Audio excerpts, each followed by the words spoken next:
Eu corro atrás da vaga atual ou planto a vaga que eu vou precisar no futuro? Cara, você é líder, você tem que fazer as duas coisas, né? Se você não plantar a vaga do futuro, você sempre vai estar no sufoco, sempre sufocado, precisando de gente e encontrando pessoas mais ou menos, porque você tem urgência de contratação.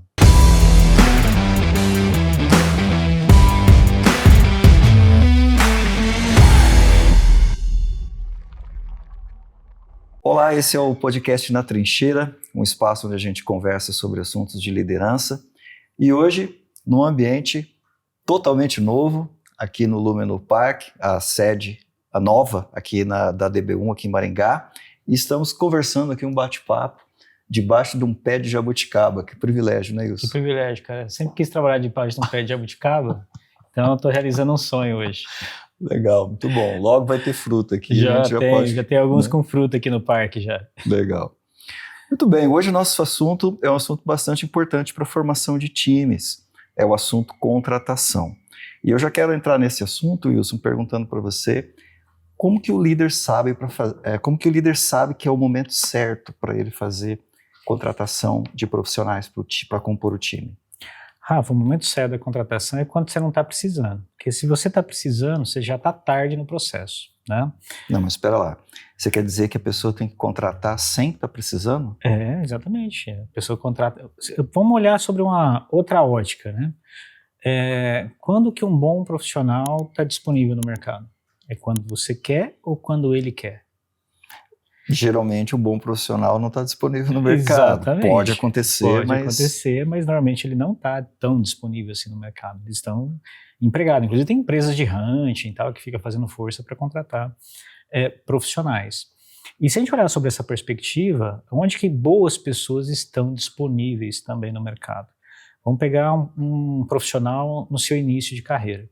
Como é que eu pego primeiro os bons profissionais? Muitas vezes, lá na universidade, ou recém-formado, já vou acompanhando pessoas, né, para entender o material humano que está surgindo no mercado, para trazer para dentro primeiro, para começar a fazer um processo de formação desse bom profissional, né?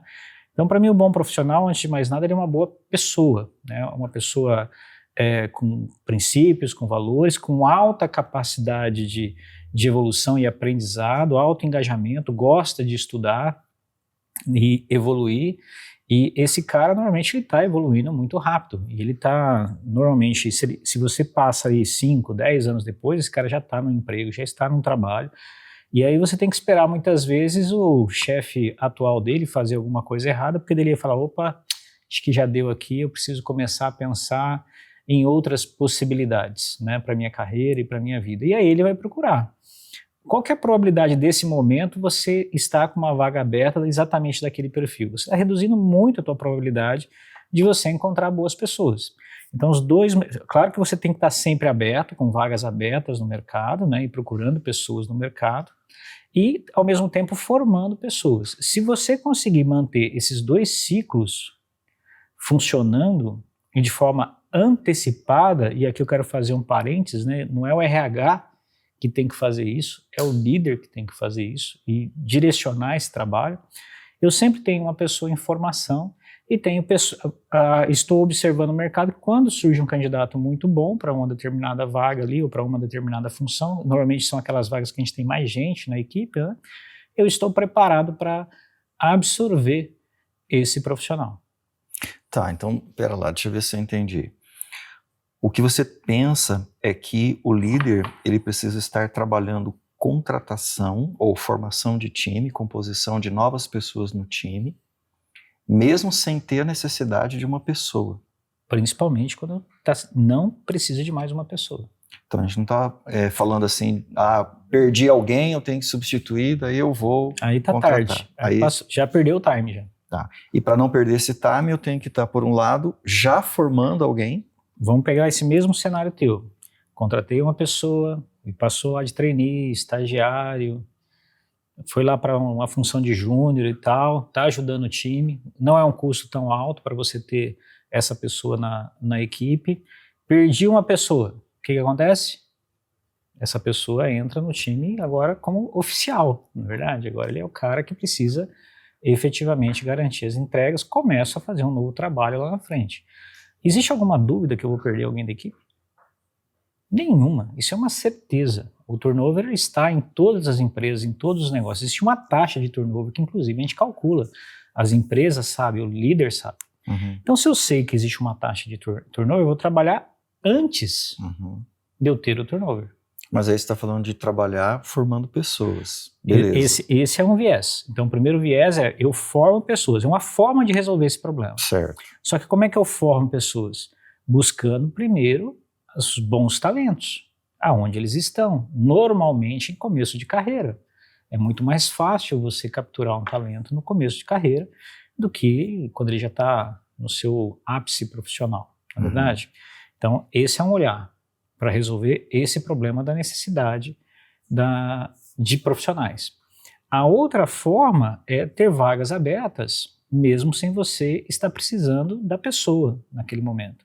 E estar aos poucos trabalhando aquelas vagas, certo? Olhando o que está chegando de pessoas, quem são essas pessoas que estão chegando, como que elas são, conversando com essas pessoas algumas vezes, mesmo sem você estar com uma vaga aberta, entendendo como é que está o mercado e valores, entendendo como é que está a tua equipe em relação ao mercado.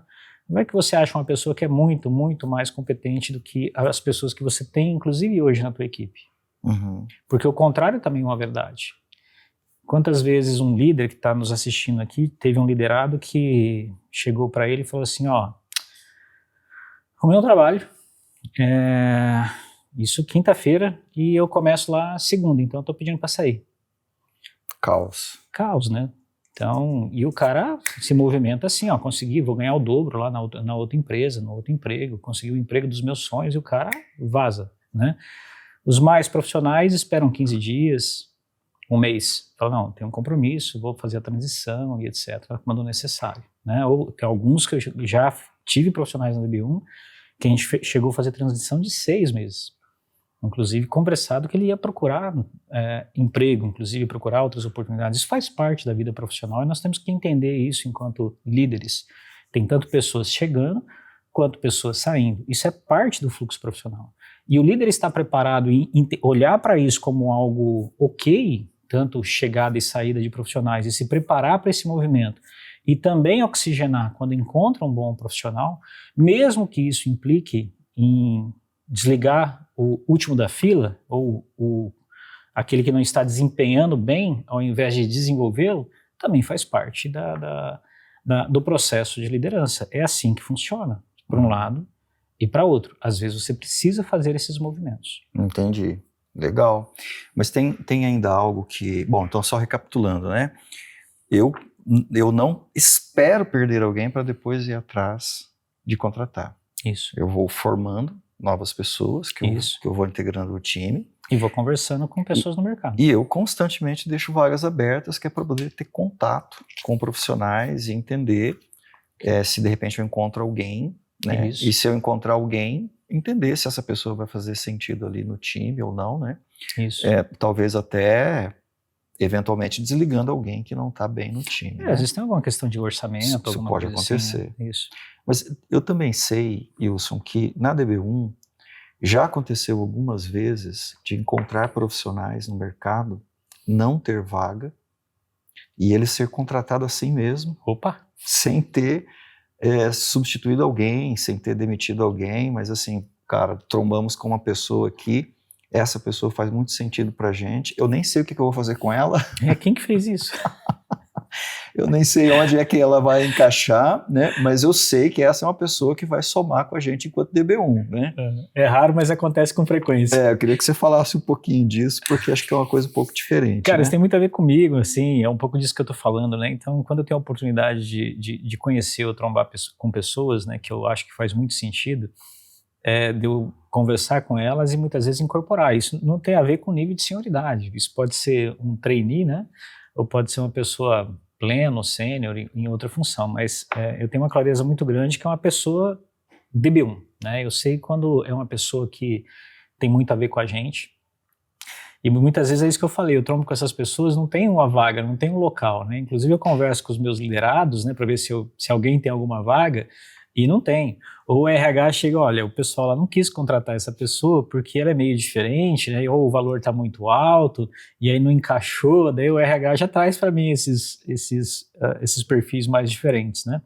E aí eu entrevisto a pessoa, converso a pessoa, a gente interage ali por um tempo, e se fizer sentido, cara, eu contrato, né? E aí eu contrato e coloco no meu sem de custo, né? Daí eu falo, não, vai trabalhar para mim agora, né?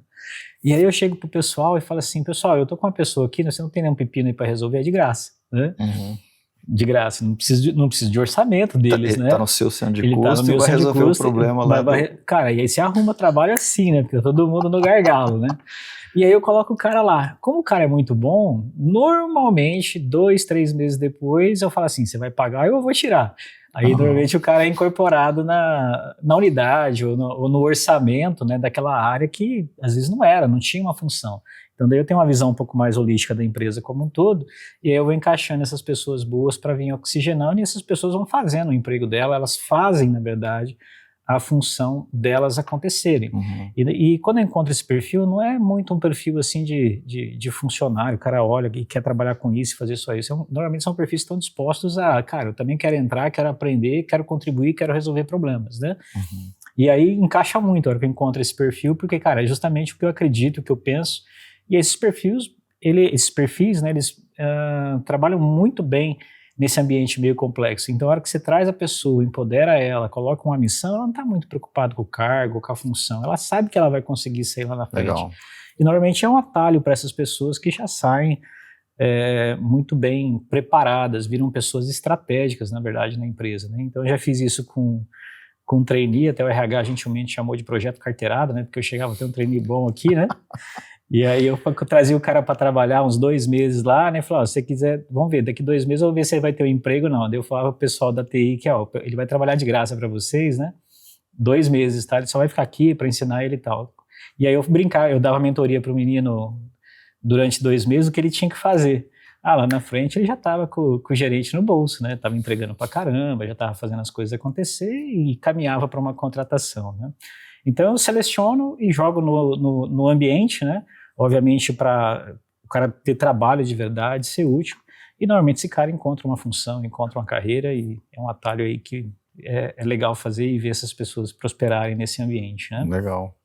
É uma outra forma de contratar sem ter a necessidade de contratação. Exatamente, né? É um exemplo prático, o que eu estou falando aqui é o que eu faço, né, efetivamente, e agora eu tenho que fazer não só para mim, né? Às vezes eu olho para a empresa inteira e vejo como é que eu encaixo esses talentos ao longo do tempo. Porque eu entendo que muitas vezes o líder ele fica olhando para a função, para o descritivo de função, para o histórico da pessoa, né, do que ele já fez e tal, para tentar encaixar, porque ele tem entrega ali para fazer, porque ele já está no gargalo. Então ele já está olhando no momento errado, né? E se você tem uma vaga aberta enquanto líder, não tem problema você fazer esse movimento. A pergunta é, o que você está fazendo para aquelas vagas que você não precisa ainda? Então eu preciso ter um pouco dessa, eu faço A ou B, você tem que fazer A e tem que fazer B também. Eu corro atrás da vaga atual ou planto a vaga que eu vou precisar no futuro? Cara, você é líder, você tem que fazer as duas coisas, né? Se você não plantar a vaga do futuro, você sempre vai estar no sufoco, sempre sufocado, precisando de gente e encontrando pessoas mais ou menos, porque você tem urgência de contratação. Legal. Então, eu acho que a mágica aqui é o líder sair da urgência da contratação. Quando você consegue sair da urgência da contratação, você consegue pessoas melhores, pessoas que ficam mais tempo com você, e se desenvolve e puxa o time para cima. Então, por isso que eu não perco a oportunidade de contratar boas pessoas. Legal. Ouvindo você falando, me dá a impressão que você não está contratando cargos, mas você está contratando pessoas, né? É isso aí. Às vezes a pessoa diz assim, eu preciso de um desenvolvedor Java, né? Eu preciso de um analista de suporte. Né? Eu tenho vaga de desenvolvedor aberta, Rafa. Só que lá está escrito assim, ó, procure desenvolvedor que gosta de resolver problemas, não depende de analista, certo? Não depende de ninguém para testar a sua aplicação e gosta muito de resolver problema das pessoas. E gosta de tecnologia e de código, obviamente. Não coloco linguagem, não coloco tecnologia, nada. Então, tem a ver com o ser humano. Aí você quebrou o RH, né? Porque o RH está procurando Java, tá procurando ou .NET. Exato, não, as minhas vagas são outras. Eu estou procurando pessoas, né? Até o candidato talvez fique um pouco intimidado, né? Fala assim, eu vou fazer o que com essa vaga aqui, né?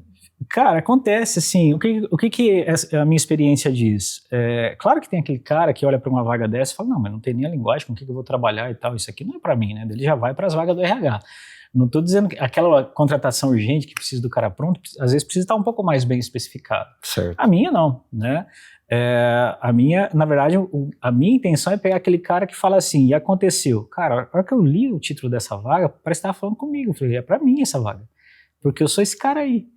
Né? Eu gosto de trabalhar desse jeito. E aí vem justamente esse perfil que eu estou procurando. Então, o que eu estou fazendo aqui é sendo intencional no processo de contratação. Né? Eu aprendi isso num treinamento na Disney. Então, dando um exemplo, né? Quando eu estive lá em Orlando num treinamento lá, e aí eles mostraram um título de uma vaga que eu até já usei para treinar o RH.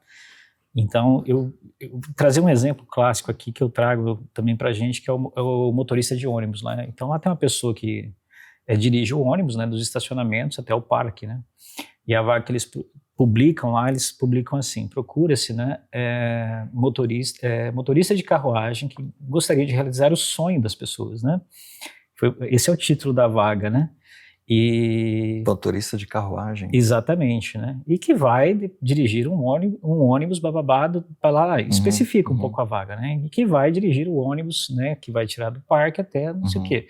Mas a hora que o título da vaga, motorista de carruagem para realizar sonhos, na hora eu imaginei os nossos motoristas de transporte coletivo, né? Muitos deles não iriam se candidatar a uma vaga dessa porque ele quer tirar a pessoa do ponto A para o ponto B, desce aí que eu preciso ir, né? Ele não está muito olhando ali para o impacto que ele está gerando para as pessoas. Então, o próprio título da vaga, a forma com que a gente publica essas vagas, define quem que a gente vai atrair ou não para essas vagas. Né? E aí cabe do talento do líder de dizer qual que é a vaga. Não adianta pegar lá o job description ou colocar para o RH, os requisitos, não precisa de carteira de motorista, tal coisa, tal coisa, tal coisa. O RH vai publicar aquilo que você está pedindo enquanto líder. Né? O RH ele não vai fazer a especificação da vaga. Cabe ao líder fazer uma boa especificação, um bom desenho, né, daquilo que vai ser publicado na vaga para atrair as pessoas corretas. Ô Wilson, nesse nosso assunto aqui de contratação, eu perguntei para você quando que é o momento de fazer a contratação e você mencionou no início da conversa que o momento é quando não existe a urgência da contratação por substituição, mas o líder já está se antecipando a esse momento, porque ele sabe que vai ter, Perfeito. Né, turnover, etc. E aí você deu duas dicas, né? Uma de já estar trabalhando com pessoas em formação e a outra de manter uma porta aberta de comunicação com o mercado para eventualmente encontrar alguém para compor o time, né? Perfeito. Quando você estava falando sobre isso, você mencionou assim, bom, abrindo parênteses, que a vaga é do líder, a vaga não é do RH. Foi uma menção que você fez lá no início. Foi. Depois você falou sobre a questão do RH ter as suas vagas, né, com as suas descrições, mas que você tem vagas com uma publicação um pouco diferente daquilo que o RH tem ali, né? E eu queria perguntar para você como que você entende que é o papel do líder na contratação e o papel do RH na contratação, seja um RH interno da empresa, como é o caso da DB1, ou um RH terceirizado. Cara, assim, eu vejo muito nas empresas e na própria DB1, né, isso acontece, o que eu chamo daquele líder hub, né, ele tem uma demanda, ele vai lá e terceiriza, ele fica centralizando problemas e terceirizando problemas, mas ele não entra para ajudar a remar, né. Todo livro de liderança que esses caras, inclusive, leram, diz que, primeiro, se você está lá para ser líder e não chefe, você tem que estar remando junto com o teu time, fazendo as coisas acontecer junto com o teu time. Principalmente no gargalo, onde está tendo dificuldade, né? Onde que está o maior problema e com aquilo que você precisa lidar e que teu time precisa lidar. Você vai ajudar o teu time a lidar com aquilo que está em dificuldade. Partindo desse princípio, é um absurdo o líder terceirizar, abrir uma vaga, terceirizar para o RH e continuar o trabalho dele como se fosse o trabalho do RH. Como se fosse o trabalho do RH. A responsabilidade de contratação, primeiro, é do líder. Quem monta time é líder. Está nos livros de liderança. Não é RH que monta time. Quem monta time é líder. Quem forma time é líder. Quem faz todo o processo de construção do time, desenvolvimento do time, é líder. O RH é uma ferramenta à disposição do líder, que o líder, primeiro, tem que saber usar. Segundo, tem que potencializar. Como qualquer ferramenta. Mas ainda é ferramenta do líder. Como é que você está procurando perfis e ajudando o RH, direcionando ele corretamente? Ou você mesmo, enquanto líder, fazendo o processo de hunting, você tem um LinkedIn, você tem dezenas de contatos. A tua própria equipe, Rafa, como é que você está mobilizando a tua equipe para ajudar a contratar novos membros que vai fazer parte dessa equipe? A capacidade de contratação da equipe é muito maior do que a capacidade de contratação do RH. O RH ele tem um papel fundamental nessa história, né, de divulgar, ajudar a atrair, fazer todo o processo de brand, garantir cultura, usar as técnicas mais sofisticadas de entrevistas e tal para ajudar a contratar as pessoas certas, para não entrar pessoas erradas, mas o processo de busca e abastecimento do funil de contratação é trabalho de liderança.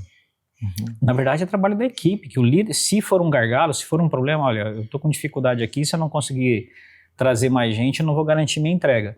Isso é um desafio de equipe. Sim. Se eu vou conseguir garantir minha entrega, não preciso de ninguém. Tá tudo certo com as minhas entregas, certo? E até tem vaga aberta. Então eu vou trabalhar, eu como líder trabalho, ajudo, não vou incomodar meu time com isso. Porque as entregas estão garantidas. Okay? As missões que eu preciso cumprir estão garantidas. Então eu vejo como um erro assim, absurdo de liderança, um líder que chega para você, não, eu não consegui fazer porque não tem time, não tem gente, ou porque o RH não trouxe pessoas. Uhum. Né? Na verdade, a pessoa está terceirizando a responsabilidade. Uhum. Ok? Mas tem um processo de RH que a gente tem que passar. Beleza, como é que você ajuda o RH a passar por esse processo mais rápido? Uhum. Né? E não ficar criticando, colocando a culpa no processo, nas pessoas, etc. Então é responsabilidade do líder, sim, ir para cima e resolver esse problema de contratação e não terceirizar somente para o RH. Você usou a palavra ferramenta, né? O líder deve usar o RH como uma ferramenta. Não tira um empoderamento do RH de dizer para o líder se aquela contratação é correta ou não para o contexto dele? Absolutamente. Primeiro, né, a responsabilidade, como eu disse, é do líder. Né? Agora, o RH ele tem sua responsabilidade nesse processo. O RH ele não pode deixar o líder contratar uma pessoa altamente capacitada com problemas de cultura, ou com vieses, ou que o RH eventualmente sabe que no contexto de DB1 não vai funcionar muito bem. Pode ser importante para aquela entrega, para aquele momento, mas a gente tem que ter um olhar de longo prazo nessa carreira desse profissional. Né? Então, o RH ele consegue, eu diria que ele é o grande guarda-reio, né, que não vai permitir o líder fazer coisa errada, porque é a equipe mais preparada, é a equipe mais treinada para ter esse olhar. Então eu não vejo como um desempoderamento, né? Nas vagas que eu abro, que eu ajudo, e das pessoas que eu trago, né? Inclusive todas elas passam pelos processos de RH sem nenhum grande problema. Obviamente, de vez em quando, estou lá junto batendo o tambor, né? E aí, né? Tá faltando alguma coisa? Como é que eu ajudo? Tem como entrevistar esse cara, né? Eu precisava desse cara mais rápido. Você está em cima ali para fazer as coisas acontecerem e destravar. Ao invés de você abrir uma vaga, aí, vou imaginar um processo tradicional, né, do Leader Hub, né? Aquele que não faz o que tem que fazer e terceiriza. Eu abro a vaga lá no portal e fico esperando. Beleza. Aí passou um mês e meio, 2 meses, né? E eu tô lá reclamando que não tem gente e tal. Aí o cara do RH liga lá, tem 3 candidatos aqui para você. Daí o cara pega, abre a agenda dele e fala assim, não, vou ver. Eu tenho uma agenda daqui uma semana, daqui 15 dias. Cara, já passou 60 dias. Uhum. E ele vai encaixar na agenda dele quando ele pode atender o RH, porque isso é missão do RH, não é dele, de contratar gente para ele. Uhum. Né? É muito comum você encontrar líderes assim, terceirizando totalmente a responsabilidade para o RH e ficando na zona de conforto. Na verdade, isso é um líder incompetente. Uhum. Ô Wilson, pensando na nossa audiência e pensando que talvez nos acompanhem líderes que estão hoje com risco de não entrega, ou estão com sobrecarga, ou estão assim com problema na execução do seu trabalho, né? Exatamente porque está faltando pessoas e porque tem vagas que não foram preenchidas. Eu acho que você já falou o que eu vou te perguntar agora, mas queria que você falasse de uma maneira mais objetiva, né? 1, 2, 3, 4, né? Uhum. O que é que você diz para um líder que está numa situação dessa? Que tipo de orientação, que tipo de conselho você dá para esse líder? Vou dar uma receitinha aqui que é matadora. Né? Primeira coisa, você vai assumir a responsabilidade sobre essa contratação e de que isso é um desafio como qualquer outra coisa que você tem que fazer no seu trabalho, como fazer aquela entrega para aquele cliente ou fazer aquele relatório para o chefe. É uma atividade que você tem que colocar e priorizar e dar conta dela. Né? Então, primeiro é trazer isso para a responsabilidade, passo 1. Segundo, se você é líder, você tem uma equipe. E se isso é um gargalo, é uma dificuldade para você conseguir fazer as suas entregas, você vai dividir esse problema com a equipe. Eu costumo dividir da seguinte forma, essa dica é de ouro, tá? Vale muito essa aqui, hein? Chamei a equipe e falei, precisamos de contratar pessoas. Normalmente o líder ele faz uma pergunta errada e fala assim, olha, estamos precisando contratar gente, você não conhece ninguém para indicar? O cara vai parar para pensar assim, quem que eu conheço que está desempregado, que está procurando emprego, daí o cara não acha ninguém. Ou talvez ele ache um amigo, mas ele fala, não vou indicar esse cara não, porque eu também não queria trabalhar com ele, né? A pergunta de ouro e a mágica é o seguinte, galera, quem são os caras que vocês conhecem, que vocês gostariam de trabalhar junto? Não importa se ele está trabalhando, onde que ele está trabalhando, se ele está ganhando em dólar, mas é um cara que você fala assim, cara, esse cara valeria muito a pena na nossa equipe, é um cara que eu gostaria muito de trabalhar com ele. Ele está muito bem onde ele está, mas se ele viesse para cá, seria muito legal trabalhar com ele.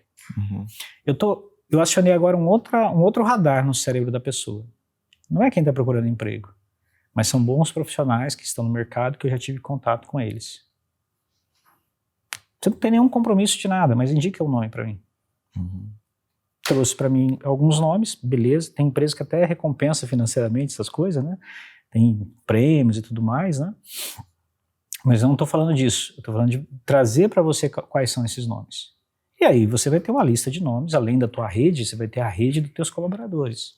Às vezes você vai conversar com as pessoas, vai pedir para esse teu liderado entrar em contato com essa pessoa e fazer uma ponte para você conhecer. Às vezes você vai diretamente conversar com essa pessoa. É muito diferente quando um bom profissional ele é abordado por um líder, por um diretor, do que ele está sendo stalkeado ou está sendo abordado por uma recruiter. Né? Tá dando outro peso ali para a relação e para a vaga. E aí você faz esse movimento com a equipe, como um desafio e uma entrega para a equipe. Time, vamos contratar uma pessoa até tal data, é missão. Né? Depois happy hour, né? Primeira rodada por minha conta. Né? Isso faz parte daqueles desafios extras que a gente coloca para a equipe. Ou como a gente viu aqui esses dias na DB1, né? Não, se conseguir bater tal meta, a gente corta o cabelo, né? E o time adora esse tipo de desafio, o líder cortar cabelo, o líder cabeludo, né? Então, vieram cortar o cabelo do cara. 10 anos sem cortar o cabelo. 10 anos sem cortar o cabelo, e aí cortar o cabelo, né? Muito dinheiro em shampoo investido ali, né? Muito dinheiro, muito né? Cuidado. Muito cuidado e tal. E numa brincadeira dessa, o engajamento para aquele desafio extra, mesmo com um tom leve e de brincadeira, acaba acontecendo, efetivamente. Então, isso é um desafio de equipe, ok? Não é um desafio de RH. Porque se você olhar quantas vagas tem abertas na empresa, tá certo? Se pegar hoje na DB1, são 150 vagas, 130 vagas, sempre tá variando ali, né? Entre 100 e 150. Nós somos 130 líderes, 130 equipes na DB1 hoje. Para o RH é muita vaga. Agora, para os líderes, se todo mundo contratar um, ou indicar um, né? Ou indicar um. Eu gostaria muito de trabalhar com esse cara aqui, vamos...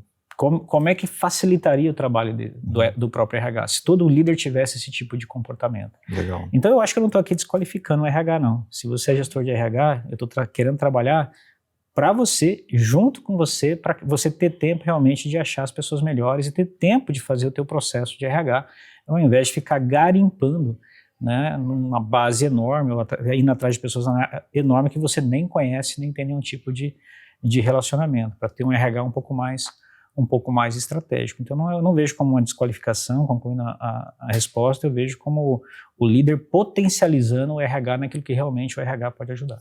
Legal, Wilson. Você me deixou curioso para saber como você faz uma entrevista dessas, porque o RH já tem uma noção como faz, né? Quero saber como é que você conduz a entrevista, como é que você identifica se é a pessoa que de fato você está precisando contratar no time.